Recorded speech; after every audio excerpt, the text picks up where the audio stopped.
விழிகள் நட்சத்திரங்களை வருடினாலும் விரல்கள் என்னவோ ஜன்னல் ஓடுதான் என்கின்ற இந்த கவிதைக்கு சொந்தக்காரர் யார்? மு. மேத்தா. இலக்கிய இன்பம் என்ற நூலின் ஆசிரியர் யார்? நாமக்கல் கவிஞர். சிறுபான் ஆற்றுப்படையின் அடி எண்ணிக்கை எத்தனை? 269. நீ பட்ட காயம் எங்களை குணப்படுத்தியது. இந்த தொடரில் அமைந்துள்ள தொடை நயம் இது. முரண்தொடை. தொல்காப்பியத்தை ஆங்கிலத்தில் முதலில் மொழிபெயர்த்தவர் யார்? சுப்பிரமணிய சாஸ்திரியார். பென்டிரைவ் என்பதன் தமிழ் பதம் என்ன? விரலி. வியங்கோள் வினைமுற்று பெரும்பாலும் மூவகை இடங்களில் எந்த இட சொல்லாக வரும்? படர்க்கை. மவ்வல் என்கின்ற சொல் எந்தெந்த மலர்களை குறிப்பதாக அமையும்? காட்டுமல்லி, முல்லை. அலமாரி அலமாரி என்பது எம்மொழி சொல், போர்ச்சுகீசிய மொழி. பழமொழி 400 எத்தனை அதிகாரங்களை உடையது? 32. 18 கீழ்க்கணக்கு நூல்களுள் முப்பெரும் நூல் என்று குறிப்பிடப்படும் நூல்கள் எவை? திருக்குறள், நாலடியார், பழமொழி 400.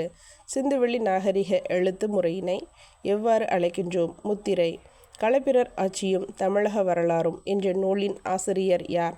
நா.மு. வேங்கடசுவாமி நாட்டார். கோவலன் கொலையுண்ட மாதம் என்ன? ஆடி மாதம். இரட்டை கொம்பு எழுத்து முறையை தமிழுக்கு கொண்டு வந்தவர் யார்? வீரமாமுனிவர். அரசன் என்ற சொல் முதலில் எந்த தமிழ் நூலில் பயன்படுத்தப்பட்டுள்ளது? திருக்குறள். இருட்டு எனக்கு பிடிக்கும் என்ற நூலின் ஆசிரியர் யார்? ச. தமிழ்ச்செல்வன். தனித்தமிழ் இயக்கம் எந்த ஆண்டு தொடங்கப்பட்டது? 1916.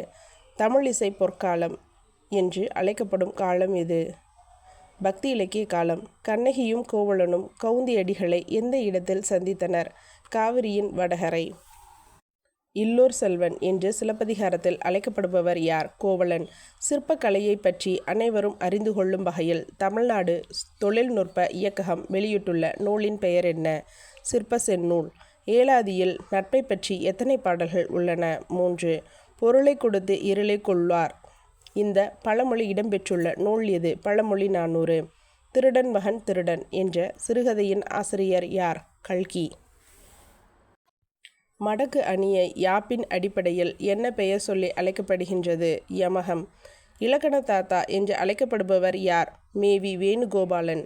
மகா உபாத்தியார் என்ற பட்டத்தை பெற்றவர் யார்? உ.வே. சுவாமிநாத ஐயர். பேராசிரியர்னு சொல்லுவாங்க.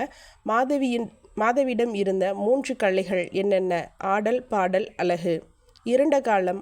இருண்ட கால தமிழ் நிலா என்று அழைக்கப்படுபவர் யார்? வஜ்ரநந்தி அடிகள்.